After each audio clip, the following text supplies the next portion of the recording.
Welcome to a Friday edition of Sunrise Extra. I'm Drew. You know Rod. Hello.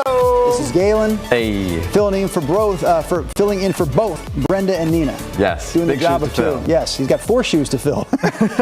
We're doing Sunrise High heels, Extra. no less. We're doing Sunrise Extra on this Friday about a topic that, Rod, you said yourself, and I understand. Yeah. Are we talking about this again? Yes, that was what I said. This is one of the most, I won't say popular, that's not the right word, one of the most common Sunrise Extra topics, I'll say, over the last few months, and it's the topic of A, reopening, and B, do you feel like we're getting back to normal yet? The reason we're bringing this up today, Rod, yes, we are 2 weeks past those reopening dates of June 30th, both in Oregon and Washington.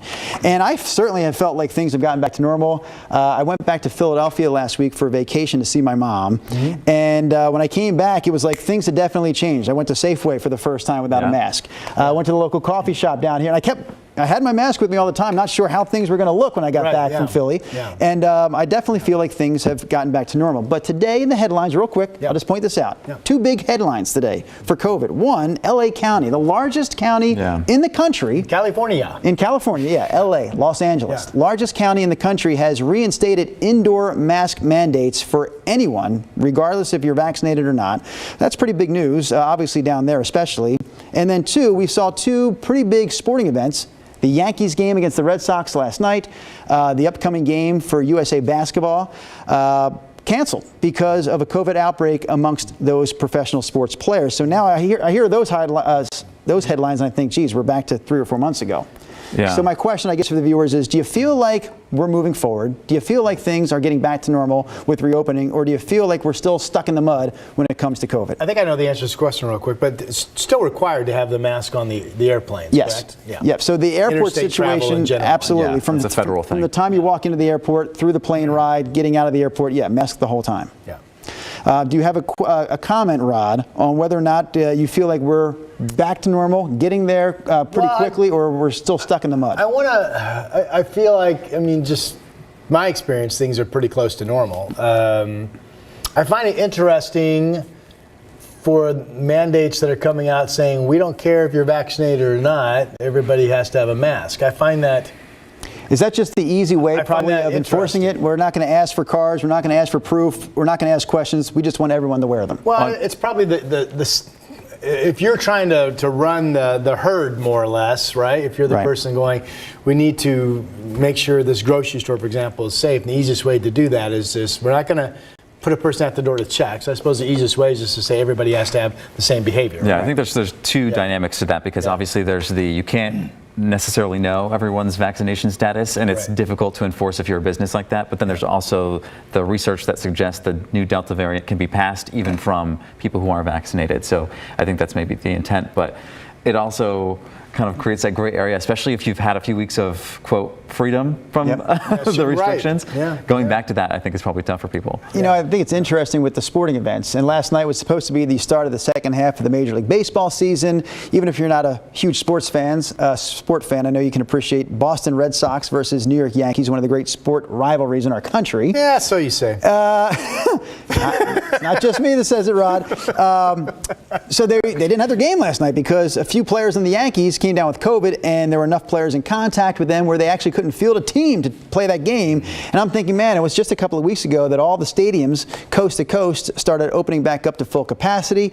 Maybe you got your kids tickets to that game last night. You're all excited. We're getting back to normal. We're going to go see a baseball game without our masks. And oh, you know you're not, because of COVID. Yeah, it's disappointing. You know what I mean? It's like COVID is still rearing its ugly head.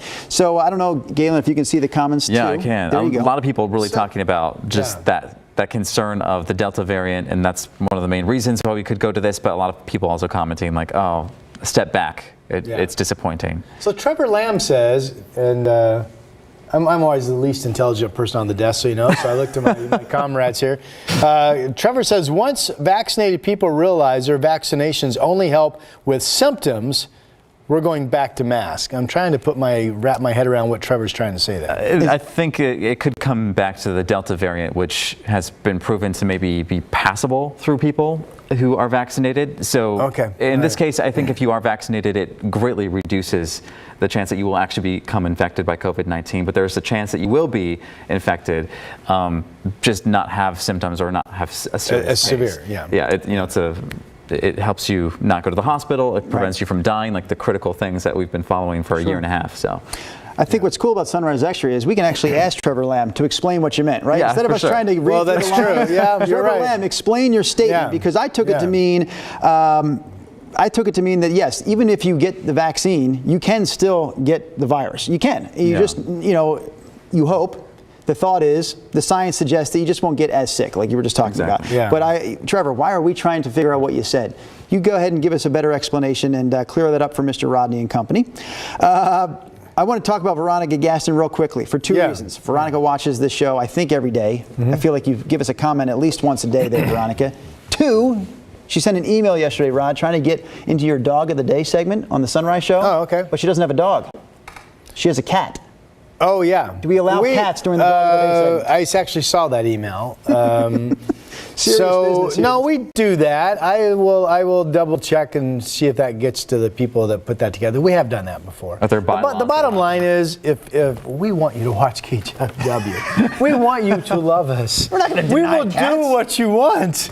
I actually went ahead and sent that to Amanda, by the way, upstairs. Okay, I'm sure Amanda, the producer that puts that segment together, will get that taken care of. Anyways, that was Veronica yesterday. Today on the stream, Veronica says, "Good morning, gentlemen." Yeah. She says, "I'm scared that we may be shut down yet again with the rise of the Delta variant out there. I think everything will be shut down again. I pray that we didn't jump the gun on this because it was hard for many people the first time around." I have never really considered the idea of us shutting down again. I don't know if either of you have ever thought. I don't still think that's going to happen. I understand your concern, Veronica, but I still don't think that's in our future. I have literally been wrong every single time I try to outguess what the path of COVID. I've been wrong every single time I try to outguess it. I think it depends on how quickly a variant may mutate and lead to something that's more serious that a vaccine can't handle, at least the current vaccines. So I think that's what makes it key to at least keep up the basic, hygiene, not necessarily distancing anymore if you are vaccinated, but just like making sure that you're, practicing common sense. And if you aren't vaccinated, like really take care of yourself. Don't be a part of passing along this disease. Right. Yeah. We talked yesterday on the news. You may remember the story. We had it in our new news yesterday, Rod. The difference right now between Umatilla County and Multnomah County. Yeah. Obviously, way more people in Multnomah County than Umatilla. Way fewer people percentage-wise vaccinated in Umatilla County than in Multnomah County. And that's where they're really concerned right now about this Delta variant. We know it's there. There are cases right now, documented cases of that variant in Umatilla County. And I think I'm pretty close to these numbers, if not exactly right. More than 70% of the people in Multnomah County, 16 and older, have been vaccinated. Yeah. Fewer than 50, and I think it's like in the 45-ish, 46, 47% range of people in Umatilla County. So way fewer percentage-wise, and that's what we're seeing right now in Eastern Oregon, this Delta variant rearing its ugly head. I know that in that part of Oregon, too, they've been doing campaigns for weeks and weeks trying to get more people over the hesitancy, whatever it is that their hang-up may be, the lack of trust in the system. So it's one of those things that we'll just have to keep seeing if that's successful. And there are, I'm going to use the word legitimate. There are legitimate health concerns. Nothing is 100%, and the CDC would back this up. It's really up to you to decide if you want to do something that has whatever the risk is, whether it's 1%, 2%, 3%. And I say this on the heels of my wife telling me yesterday, that some people that we know, they just took I can't remember if it was their daughter or their son, but a teenager in to get their vaccination shot, and almost immediately afterwards passed out. And, that's unusual. And was in the hospital, and I don't know if they're out of the hospital yet, and it is unusual. But my point is, you go do any surgical procedure, and the doc will go, well, there is this percentage chance that something could happen, from as simple as getting your tonsils out. And ultimately, I do respect the people that make that decision, that they don't want to take that risk if they don't believe this risk is that high. And I think that is a topic of conversation with the people that have made the decision so far not to get vaccinated. You know, one of the biggest topics from the start of the pandemic till now has been schools and how it's affected our kids, right? And especially if you're under 12, you can't get a COVID shot. It's just not available to kids under 12 at this point. Right now, I think most school districts, including my own kids, they're planning on a normal school year. 5 days a week, in person, usually, I mean, generally speaking, and every school district is a little different, but generally speaking, it's right now going to be a 5-day a week school day in person with the option, if you're not comfortable yet, of letting your kids continue online. I think the hybrid is out in most cases. There's not going to be that hybrid situation. It's either you're all in, or if you're not comfortable with that, you stay home full time and you do an online program. What about masking? With that, masking, great question. Great question, because now I'm trying to think. I just saw from our school district, I did see where they're going to they're going to get rid of the social distancing element. Last year, you know, kids were asked to stay 6 feet apart. Then they got it down to 3, and then they said they're not going to enforce social distancing at the start of the school year. Although they still recommend whenever, you know, they always put that line in, whenever possible, if you can remain 3 feet away from other students, go for it. The mask, I'll have to look that up, Galen, because I think we're in Westland, Wilsonville. I think they said they're not going to require students or teachers wear masks inside. I just see a lot of people commenting now about the kids. Becca, Michelle, both saying, you know, the concerns for kids who are not vaccinated yet. I saw some kids with a family yesterday when I was at the store. They were all masked up, and it was kind of like took me for a second. I'm like, oh, that's right. Not everyone can be vaccinated yet. So it's a reminder of you know, what we take for granted. If you are vaccinated and feel that sort of freedom again, that not everyone can do that yet. Well, I do feel like we are, obviously decisions have gone kind of all over the place. I think that's a fair statement since COVID began. As we learn more information and decisions change and mandates change. And I think we're a long way from the first day of school this fall. And my point is a long way from knowing what the ultimate policies are going to be. We're 6 weeks away. A lot of things, as we know during COVID, a lot of things can happen in 6 weeks. In some ways it is a long way those policies that are right now may not be the policies actually the first day of school. Well, that's what when I was bringing up schools, that's what I'm fearful of. A school year that looks more like last year than a school year that looked like it did 3 years ago. I mean, I really was hoping that our kids would have a normal school year starting right there in the beginning of September. Willie Huey, our longtime Sunrise Extra viewer, and I know he's a Westland resident as well, he mentions that right now in Westland, Wilsonville, the plan is to make masks optional for students, and social distancing is optional for students. At least that is the plan for the start of the school year. Rod, Christy Shirk wants to let you know that we do love you, or we wouldn't be here watching. Did you mention something about that? Oh, does she want you to watch us. Have her send us her cat photo. That goes back to the cat photo story for our Dog of the Day segment. I've got 2 viewer comments. I think you'll appreciate this. I'm going to try to find both of them at the same time because it works best if I can go back to back with them. Where'd it go? Okay, geez Louise. I can search it here on the laptop, see if you know a name. Well, no, I didn't memorize the names. Are you still looking for that? Let me read one from Mindy Wolf real quick. Good. Mindy's made several thoughtful comments on my comment when I told the story of some friends of ours and their teenager had a bad side effect from the vaccine. And Mindy says, and she talks about the fact that, you know, mathematically, she's absolutely right, as far as we know. You know, the benefits from getting a vaccine far outweigh the benefits of not if you play the statistical mathematical game. That's absolutely correct. Mindy goes on to say, meaning it's a risk-benefit math, and facts undoubtedly show the risk of COVID are far worse than actual COVID. I'm not sure I understand that sentence. Even for children. Anecdotal stories make bigger perceived risk because you don't have balancing stories as to no reaction from vaccination.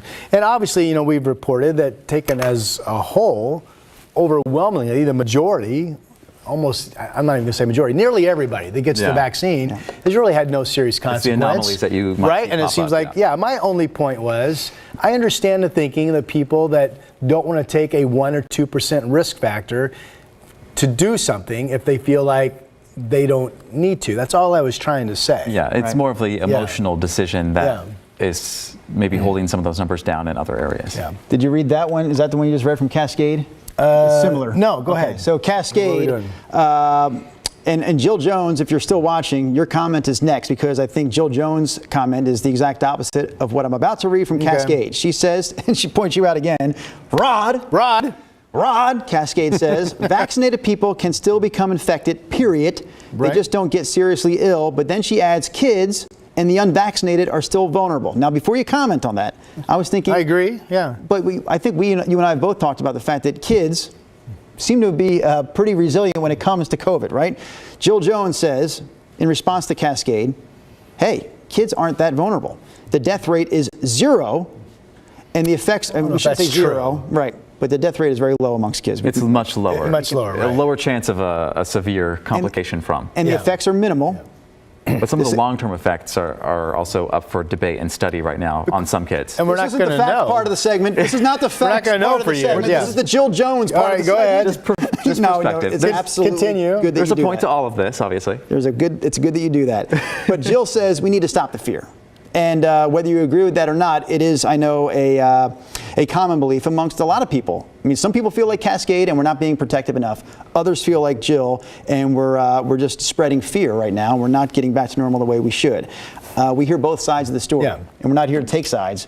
No, but we share them. I think I'm trying, and I may not be doing a good job at it, but I am trying to just respect everybody's opinion, because there still are. Did you say just respect or disrespect? No, to respect everybody's opinion on this, because I think everybody I know that has an opinion on this one way or the other, they have some logic behind their thoughts. So I'm just trying to respect people's thought process. And like most things I do when it comes to parenting, I don't know what the heck I'm doing. I don't know if I'm making the right decisions. But I think of you, Jill, when I take my kids into the store now, and I don't have them wearing masks, and I feel like, obviously I feel like they're going to be okay because I let them go into the store without a mask on. But then I also think about you, Cascade, because then I think as I'm going down aisle 5, are they really safe? We just don't know. I would like to get back to normal as quickly as possible. Right. I want my kids to go back to normal, and that's probably why I let them have that normal feeling now in the grocery stores. But who's to say whether that's really right or really wrong? Time will tell. Speaking of which, can we check our clocks? Even though none of us are actually No, we wearing have time. wristwatch? 7:20. We're out of here. We're out of here on a Friday. We're We gonna are? start our week. Yes, we're leaving. I was just kind of getting into it. All right. Rod is going to stay here and continue the conversation on his own. Is that right? Now, we wish you all a very healthy, wonderful weekend. Happy Friday, everybody. See you all.